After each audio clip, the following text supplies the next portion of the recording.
Hey, good morning and welcome to Breakthrough Walls. I'm Ken Walls and I'm your host. And today I have the amazing Angela Duncan on the show. Angela is somebody that was referred to me by Joe Ingram. She seems to be an amazing woman. I can't wait to hear her story. So if you would do me a favor and share this out, just click that little share button. Don't be stingy. Share it out with everybody. Let's get a bunch of people on here and have some fun and talk to Angela and hear her story. So stay with us. We'll be right back.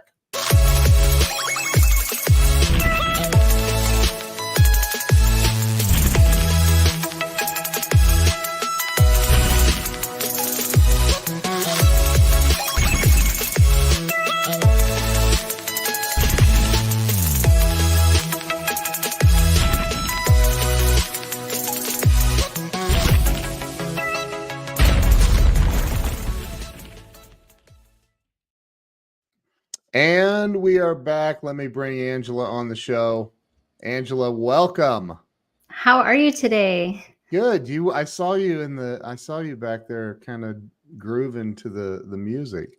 Yes, I always say I have like this internal music player in my head. It's just constantly going. So when I hear it out loud, I just start dancing. I love that. I do the same thing. Look, Joe Ingram is the guy that referred you to me. So thank you, Joe. And yes, Joe knows you as well.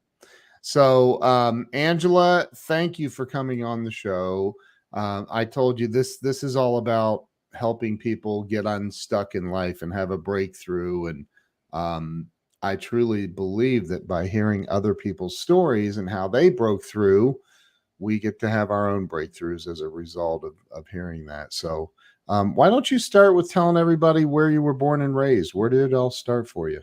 Well, I was born in San Francisco, and I wouldn't say I was necessarily raised anywhere. We moved around a ton when I was little, but I did finish high school in San Diego, and now I live in beautiful Miami. So you got out of California. I'm sorry. Yes, I left California in 2006, and I have not moved back. I love visiting, but it just wasn't the right place for me to live. It's so I'm San Diego, especially that whole I was in Carlsbad a couple years ago, and wow, I was like, you've got to be kidding me. This is beautiful. Until I saw the price of gas, and I'm like, I'm out. I'm like, what? Anyway. Yeah, look, Joe said it, the People's Republic of California. So so San Diego's a nice area though. That's a really nice area. It was, but as an entrepreneur, between state income tax, the other taxes, and the price of housing, when you're just starting off in a business, it's very hard to, think about having all those additional expenses when you're just starting off in life. Right. True. Absolutely true. So you got out of there, you went to Miami. Had you started a business already? No. So I met my ex-husband on MySpace. For anyone who remembers that website, it's not a dating website. I still have a MySpace account. I'm on it every day. I'm kidding. Yes. I was living in San Diego and he was living in Tampa. And we started flying back and forth and, got a little bit serious. And we were like, all right, someone's moving. So I moved. Wow. Probably a good idea, though. Yeah, I'm definitely happy with the move. And I've never, looked back. Right. So I'm a look at what Joe said. Tom is still my friend. Right. Right. Does it still exist? I'm curious now. I don't know. I did a few years ago because I got curious and I went and tried to and I was able to log in. So I don't know if it still does or not. It's definitely not what it used to be, at least from what I remembered. So talk about what it was like for you. You said you moved a lot. So you were born in San Francisco, Northern California. And then you ended up graduating from high school in San Diego. Did you stay in California that whole time through childhood, or? Nope. When I was about Wow. 7, my mom met who I refer to as the devil. That's the only way I can ever describe him.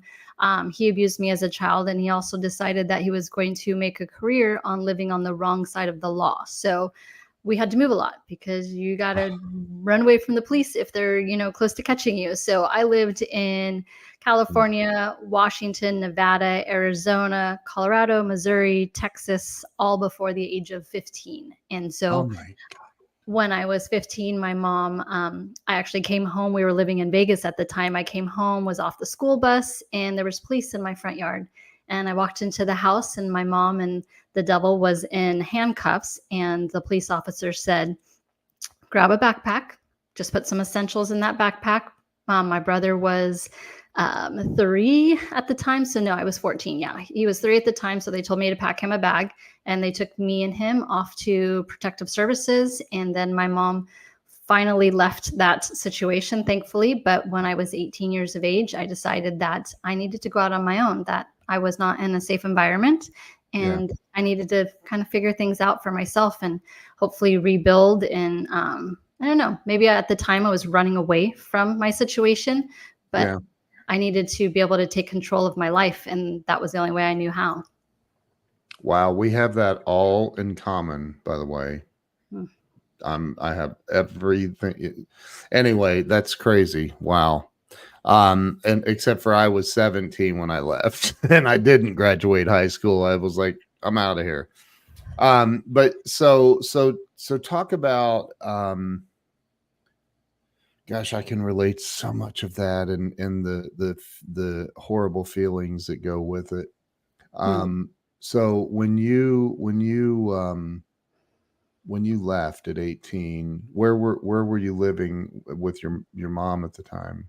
In Santee, so which is like a suburb area of San Diego. We were living in Section 8 Oh, housing at the time. And when I was old enough to sign my lease, I had 3 jobs, was enrolled in college, but I at least wanted to get out into my own environment. wow. Wow. So you got out and did that when she left him, you said she left, did it stay permanent, like she was permanently away from him? Yes, Because thank God for that. Yeah. yeah, yeah. So then you move out of the Section 8 housing that you're living with your mother in, and you stayed in San Diego? I did. It took me about Okay. 5 years to finish college, and I had many jobs during that time. Just, I always thought that if I learned more about money, that I would never have to live a poverty lifestyle, and that if I had children someday, I wouldn't have to put them through that poverty lifestyle. So, went to college. I studied finance. One of my first jobs out of college, I worked for Bank of America, and I worked for an incredible financial advisor team, got my license, started learning about investing, and then kind of went through the tech bubble and realized that I really want to help people with their Yeah. money, but that wasn't the right place for me. So moved on from there into real estate, which is where I met my ex-husband, and hence the move to Florida. But yeah, Wow. it was difficult during those college years because I didn't know about money. So if I had known more about how to work smart instead of work 7 days a week, perhaps it wouldn't have taken me so long to finish college. But I learned a lot during that time period, and it was very difficult for me to pay for college and then to Yeah. work so many jobs at the same time. I didn't get to do like the college experience. I went to Cal State San Marcos, which is pretty much was at the time a commuter school.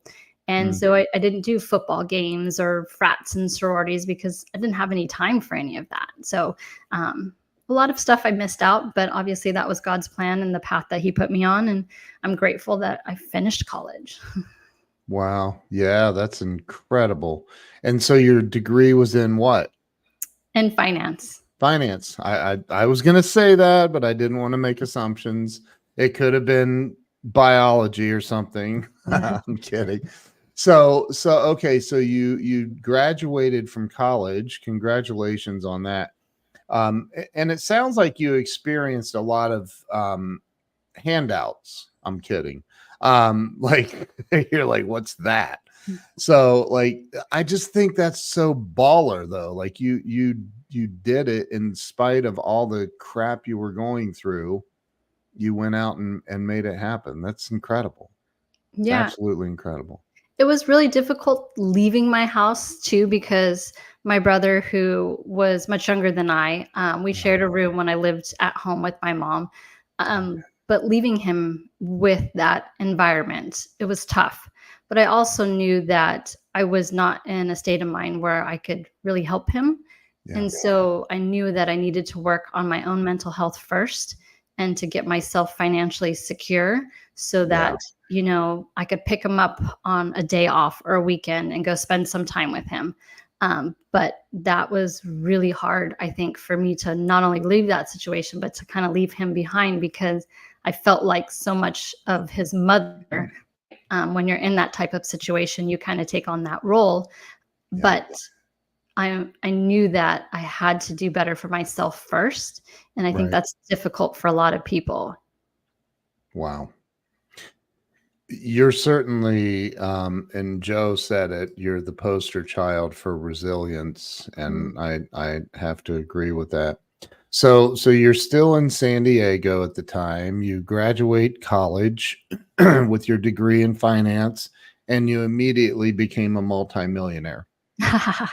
No, I wish. Oh, But what oh, I oh, but what I did learn is this, is I'm a curious person, right? And so yeah, I encourage other people, if you have curiosity, allow yourself to be curious because yeah, it's, sometimes as parents, I'm a parent, my daughter's about to be 21. We kind of shush our kids if they ask too many questions, like because I said so, or you know, something like that. So I'm glad that I was a curious person. And when I started working for the bank, I had two incredible women mentors who would allow me to just ask a million questions, like, you know, not only about investing, but also how do you help clients? Why do you do what you do? And they taught me so much about, you know, just taking care of people yeah, when you work in the business world. And I'm grateful that, you know, we crossed paths. I'm grateful that they were able to take me under their wing and just kind of teach me how to be in business and how to communicate with people, because it's not something that I learned from my childhood, you know, quite the opposite. But, you know, finding great mentors in the beginning of my career really helped me to move forward and kind of have some confidence. And because I think confidence comes with knowledge, but it also comes with relationship building, yep, and to learn that service and how to be more of a servant when it comes to clients, and how to lead with your heart and not necessarily worry about the money. Because when you grow up without money, I don't really have that fear of losing it because I never had it. So right, all my mission, right, is to, now I would like to get some money, but you remove that fear of losing it because I don't know what it feels like to have money, right? right, right. So that sounds like it was a while ago. So Joe says I don't yell. Stop it, Joe. Kidding. I never yell at Joe. Um so so so you so did you get a job where did you say that? Did I miss that? Yeah, Did you get a job? I worked for Bank of America at the time. It was the Bank of America Investment Division, so Okay. pre Okay. Merrill Lynch era. Yeah, But yeah, that's where I got my securities license. I was got it. actually pregnant when I got my securities license, Wow. and you know, it just was, I've got to figure this out. And I think I put a lot of weight on my own shoulders at the time. I was not a Christian. I didn't believe in God at all. Yeah. Growing up in the environment, maybe you can relate, is if no one's around you to tell you any different, right? That God doesn't exist for me as a child, because why would he let us suffer like he did? But that wasn't what Yep. he did. He was there the whole time. He was just making sure that I had the strength to endure what I did, because he couldn't change the devil in my life. But I understand that now, and I think I went completely off a tangent on what we were just talking about. But yeah, I did have. No, no, no. You did not. I love that. I remember there was a song. Now I know I'm a lot older than you, but there was a song it was like Dear Mr. Jesus, and it was about it was a it was about that. I was like, wow. But so I can so totally relate to all of that.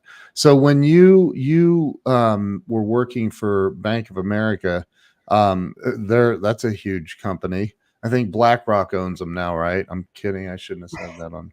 Um, I should. I gotta. Sorry, Joe infected me with all this stuff. How long were you there with them? I stayed with Bank of America all the way through my move to Florida. So I was there maybe 8 years. Okay, Um, wow. when I moved to Florida, my ex was in real estate and he was getting super busy. And I just wasn't happy anymore with the bank job. We had gone through so many mergers and I was bringing home my laptop on the weekends and just working crazy hours. And he said, "Well, I need to hire an assistant." And I thought, I could be an assistant. I could be a real estate assistant. That would help me be, maybe Monday through Friday.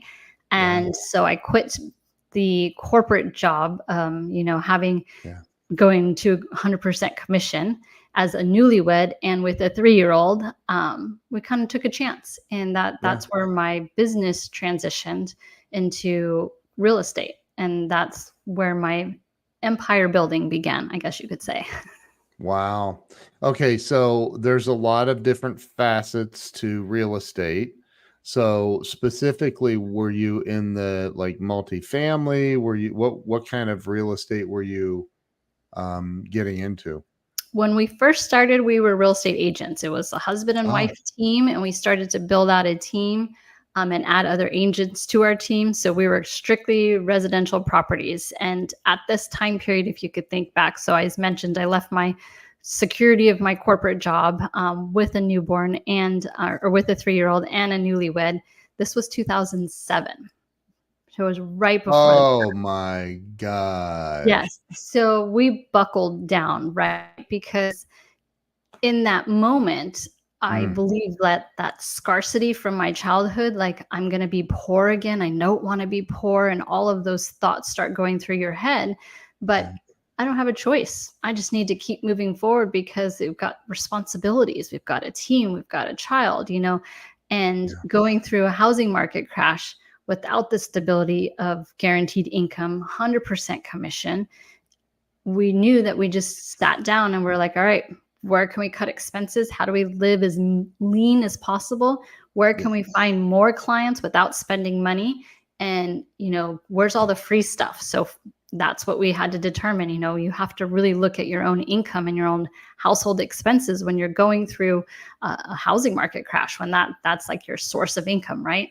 But yeah, you just have to keep moving forward. And then you find people and you find mentors and coaches. We hired our first coach, and he actually made us take a vacation before he would work with us because we were working nonstop. yeah, And I found that, one of the things I'm very grateful for early on was that. But yeah, you have to move forward. You have to just really buckle down and figure out, what can I do to stay alive in this situation? What can I learn? And then how do yeah. I teach others? Right. I, I I remember that whole thing all too well because I lost a house. My wife and I lost a house in the middle of all that. We won't even go down that road. I was getting ready to say thanks, Wells Fargo, also owned by BlackRock, but we won't talk about that. Sorry. Do you see why Joe and I are friends now? Do you get it? Now I've lost my train of thought, but it was a very 2008 and 9 and even into 10 a little bit. It was a tough period of time Mhm. for America.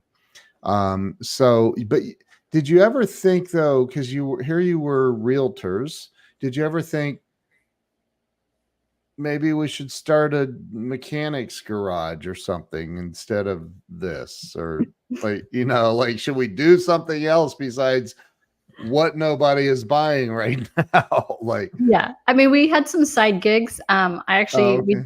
we took photos for Google before Google became what it was. They were hiring Wow. independent people to go and take a photo of a business so they could piece Yeah. it all together. So we worked for Google. Um, my ex was great at finding out when like the new Wii was going to come on sale at Best Buy. We would go buy it and flip it. So you're looking for other sources of income, right? So we did that. And then we had an idea to open an ice cream shop, or actually it was a milkshake shop. I'm glad we didn't do that because you don't make money in milkshakes. So, we just kept exploring options. Like, what else can we do to make money, right? And then in 2010, we decided we're going to open our own company and have the control over what we do with our agency, how we market and advertise. My ex was really forward thinking in marketing. I've always been great with numbers and operations and systems. So it was a good business match. And I think you need to figure out that for yourself too, especially when you come from a very traumatic childhood. You have to stop believing the lies that you were told as a child and understand that you do have God-given gifts and you are responsible to grow those gifts. And then I always say, I still give back to other people. That's like my main purpose in life. I become a better person so that I can share with other people and help them become better people as well. That's so beautiful. I love that. Joe has some serious issues.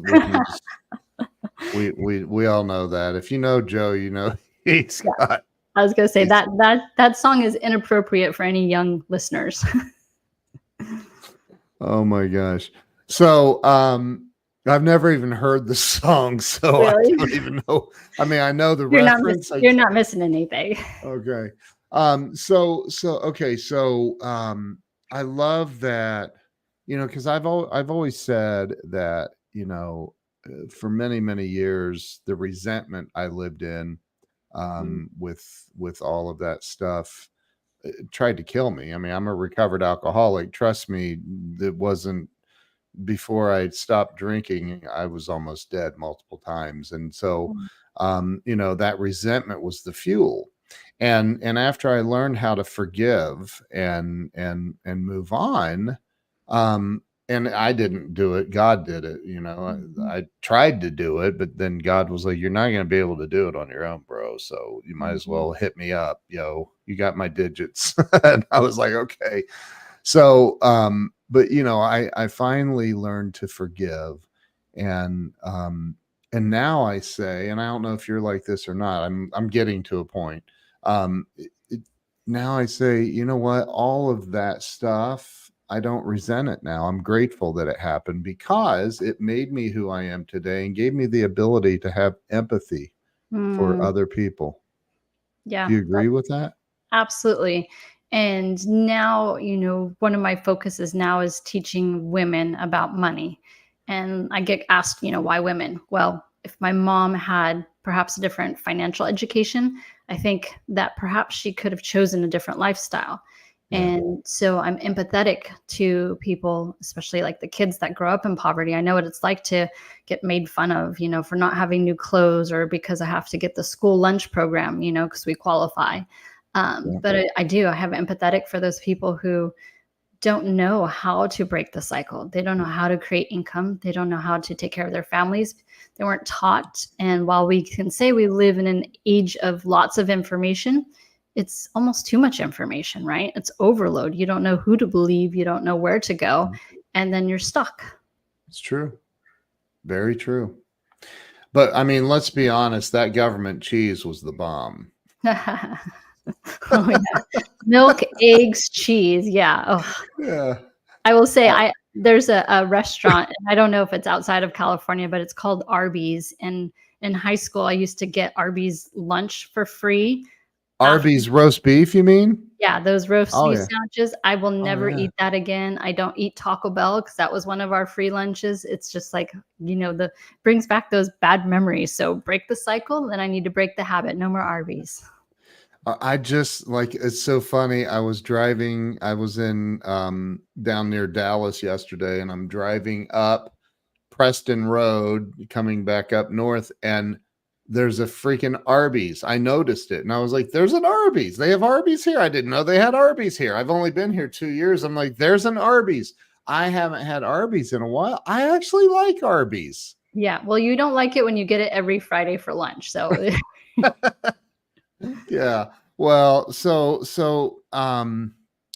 did you ever go through? I did. I went through several years of professional counseling. Like I had to, or otherwise, and I think that doing Alcoholics Anonymous meetings for 13 years helped a lot too. But, do you see value in that, in the one-on-one or group counseling where you get to talk about this stuff and get it out there and heal? Yeah, oh, absolutely. And I do believe I will be forever in therapy as I go through different parts of my life. I Yeah. am divorced and I went through intense therapy for that because I understand a lot of what my behavior and what I was thinking and feeling comes from my childhood. Yeah. I will forever be in therapy. It may be more often during certain periods, but there's so much that my brain is programmed that it's not something that you can unprogram. You just have to become aware. And then you have to keep changing that thought pattern in your own brain. But therapy is necessary. I think therapy is necessary whether or not you came from a traumatic childhood, because there's always things that we can learn about ourselves and grow. And to Yeah. have a professional lead you through that is so important, because even though my first stop is to pray to God and to ask for wisdom and knowledge and guidance, I still need someone else to kind of go outside of my own thoughts and help me through some transitions. Yeah. So it was very important for me, and I don't think I'll ever stop, having some type of therapist in my life. Yeah, I mean, on this journey for me, it's been interesting because I'm in the self-help industry and I'm a speaker, and I think that a lot of that comes from I discovered that there's life after all of that, and it can be a magical and beautiful thing if we allow it to be, right? So I think that you're incredible. So you're living you said you moved to Tampa, Yes, right? yes, but Okay. then I went through the divorce, and I Okay. did my ex does billboard advertising, and I really got tired of seeing his face everywhere, so I moved to Miami. Well, let's hope he doesn't open up an office in Miami also. Wow. So is he still in real estate? Is that what you're talking about? Yeah, He he's still was in real estate. okay. We actually have Okay. a great relationship today, business relationship. My daughter's Good. 20, she's almost 21. So Yeah. I believe you can control that, as much as Yeah. possible. You can be a good person and Yeah. show her that there is life after the end of a marriage. So Yeah. we're on good terms, but I just choose for Miami for now. And then Yeah. he lives in Tampa. We can, still be friends, but not have to see each other. So what is it that you're doing now in Miami? So I sold my company last year. I had a property and casualty insurance company, which is like home auto flood. I Yeah. sold that last year. One, I was burnt. I didn't have the right team in place. I wasn't the great leader that I needed to be, and I had to recognize that. And I've had some Yeah. health issues. So sold that. I had some bucket list items that I've always wanted to do. One was to launch a podcast and become a top podcast. So that happened with Empower Her Money. I wanted to be able to throw my own event for women and teach women about business and sell it out. I did that last year. I also Good wrote a for book. you. I hired a coach, and I wanted to be a best-selling author and really teach women about money. And so that's which side? This is the book that's behind me called Empower Your Money. So I became a Wow. best-selling author last year, and I've had to Do you have a jump, copy of the book with you? not physically, it's over Oh. there. Oh, okay. But yeah, it's on Um, Amazon. yeah, I would love to have. I can go like this, and you can jump up and go get the book so you can show everybody. I actually can't because I'm packed right now. I'm moving. Oh, I got okay. So it's on Amazon and it's Yes. called Empower Your Money, written by Angela Duncan.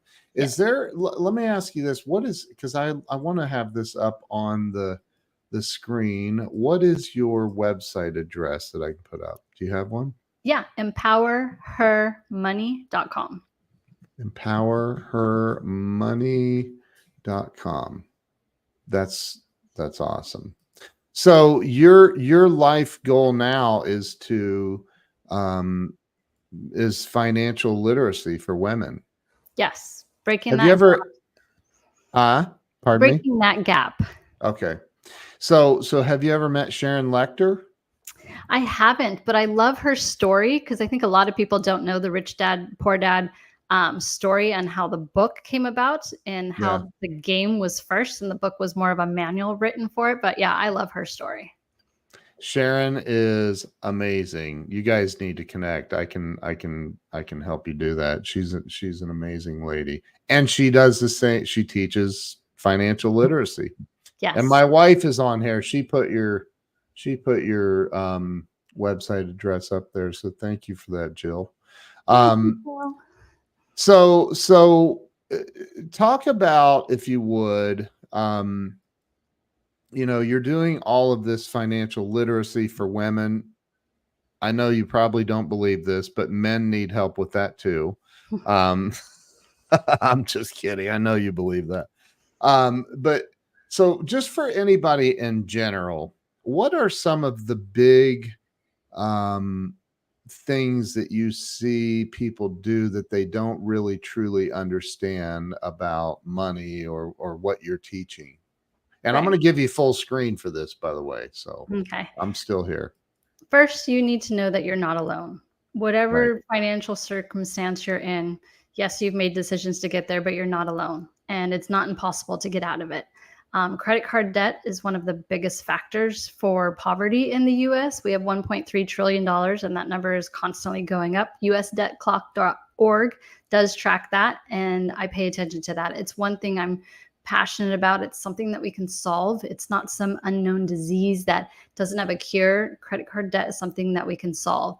If you look at statistics, 75% of women who come out of a divorce actually go on financial assistance, which costs millions and millions of dollars for the government. So helping to Wow. educate women as they come out of a divorce is extremely important so that they can still live a lifestyle and support themselves and perhaps some children, and getting them back into the job force if necessary. So, just knowing that there's help out there and asking for help, finding the right resources for you so that you can learn and take control of your own money. It's so important. And the female entrepreneurs, I'm giving you props out there. I know it's a lot of work, and we kind of approach business differently. We approach investing differently, but there are women out there and they want to help you, and they're successful in their own fields, and they want to give back, just like myself. I spend a lot of time helping, coaching, teaching other women and speaking about financial education because I want you to take control of your finances. I want you to change that cycle or get rid of the poverty gap, but get to a place where you're financially independent and secure. It's possible. You've got to put in the work. You've got to put in the action, and you've got to get in the rooms with the right people. Wow. That's incredible. And you have a podcast, you're saying you have a podcast. Yes, it's called Empower Her Money. I interview other women business owners, and I'm a practical person. So I want to give you tips that you are going to take away today and be able to implement, because the way we learn from each other is from our own mistakes. So I ask the women to teach when they're on the podcast so that someone listening who could be, similar to them 5 years ago, then they can not make those same mistakes and hopefully get to their own financial goals quicker. That's so awesome. You need to have Sharon on your show. Oh, I would love to have Sharon on my show. So She is Joe Ingram is friends with Sharon. So am I. Joe, you need to make that introduction, bro, if you're still watching. I will follow up with both of you. Yeah, we can. I think if we both gang up on her, we can get hold on. Don't use the website Joe used on his show. Why? What was that? Oh, yes. Well, I was saying, because Joe, I don't remember how you got that information, but yes, he was streaming a pod or the website at the bottom, and it wasn't a website that I even remembered, and we weren't really using. So Oh, geez. but That's hilarious. thank you, Joe, though. You brought it to my attention, and I told my team, I was like, we need to redirect this website because I don't know what it is. Yeah. So my wife says that is what's important, teaching practical tips.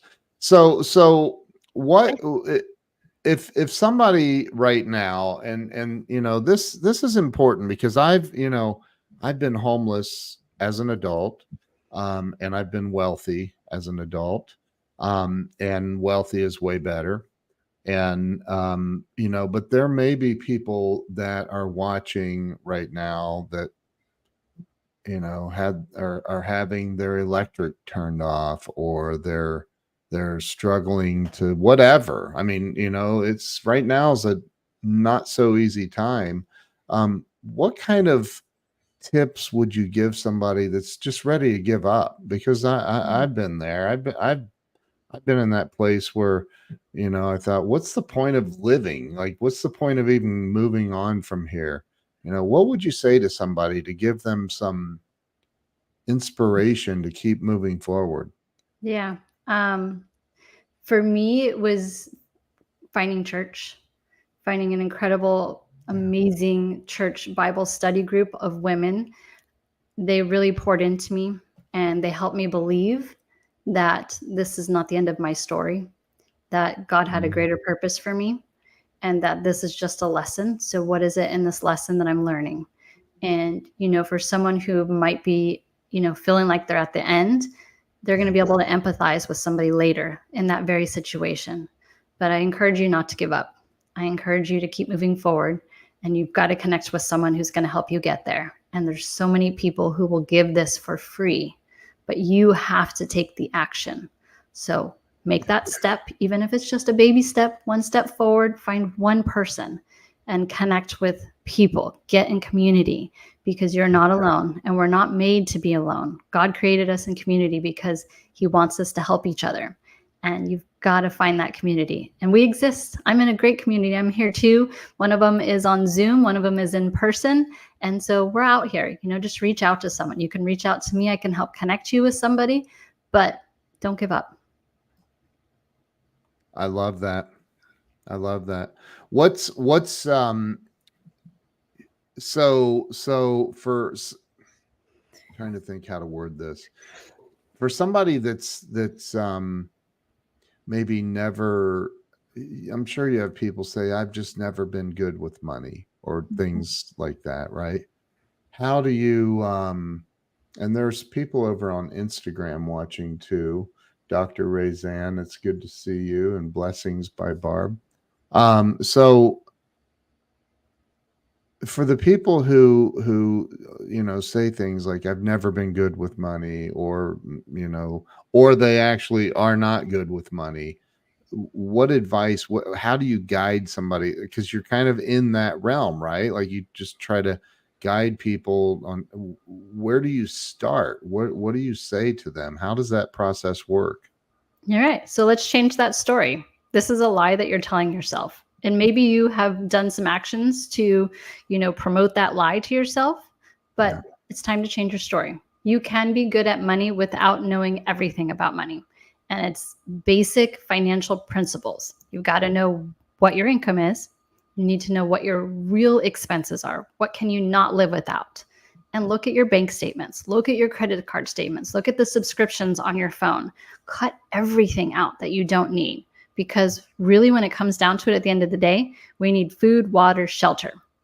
We don't Yep. really need all the other stuff. We want them, sure, but right now, cut them out. Because if you're in a situation where you feel like you don't have enough money to pay your bills, you got to get rid of everything else. And it could be even moving, changing jobs, getting a roommate, whatever that looks like to you, you've got to start with something. And so having your own financial house in order is the first step for you to meet any financial goals. Whether you're an employee, you have your own business, your own financial house needs to be in order first.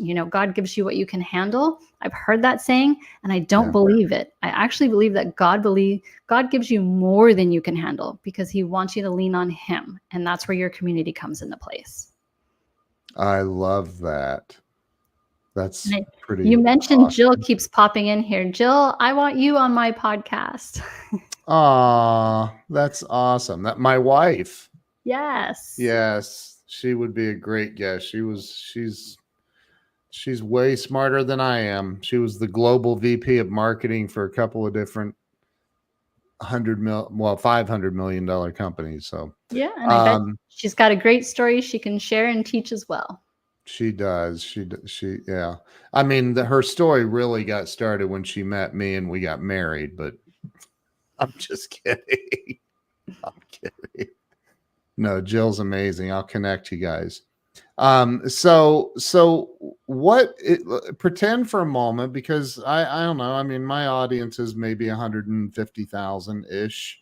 That's not who's watching, but it's the potential.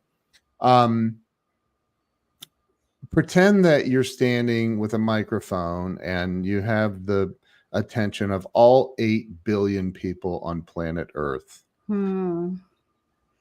And you know, I mean, we just had President Trump.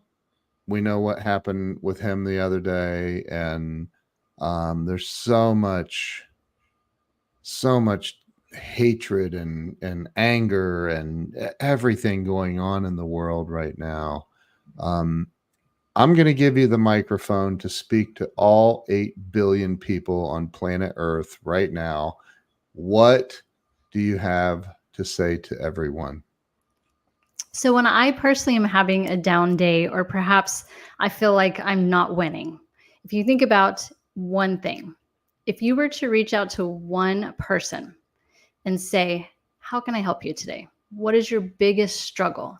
And just help that one person from your heart, no expectations, nothing's coming back to you.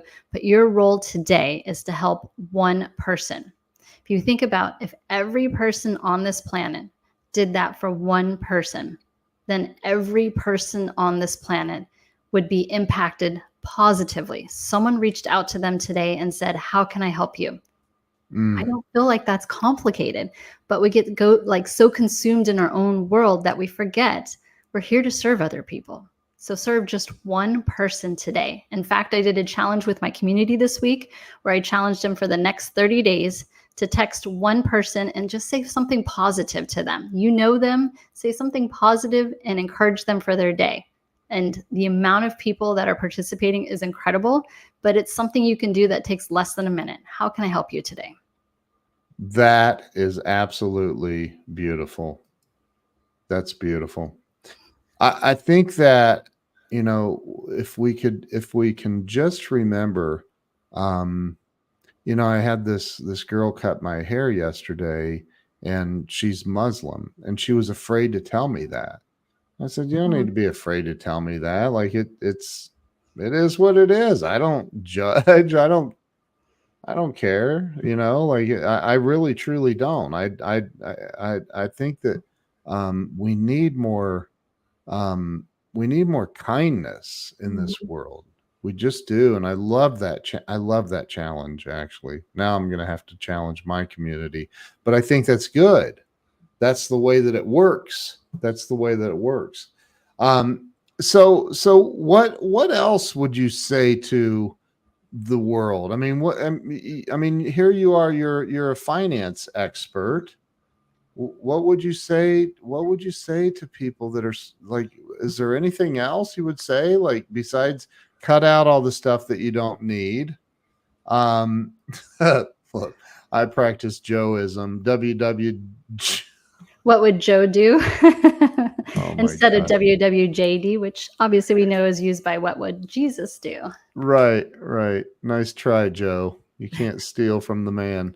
So, so I mean, Are it you asking sounds for like, parting advice? Last words of wisdom. yeah. What would that be? I mean, what would it be to wake people up? What would you say? Yeah. So, I mean, once you have your financial house in order and you're figuring out, what you're going to do, the other big thing I teach women is you've got to invest in your own retirement first. It's Mm, hard for us to think about us first, but if you don't take care of yourself first, you're actually being pretty selfish because you can't expect the world to take care of you and you to take care of the world, right? yeah. So investing in retirement, oftentimes the women come to me and they want to put money away for their kids' college, but they haven't invested in their own retirement. We can't get a loan for retirement. And who knows how long you're going to survive on this beautiful earth. So make sure that you have money set aside for yourself first before you start putting away money for your kids' college.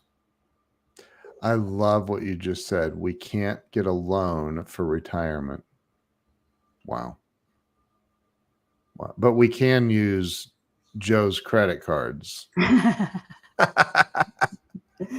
But you can get a loan for education. You can get a loan for a house, a car. People have credit cards that they're using inappropriately sometimes, but you can't live off of it during retirement.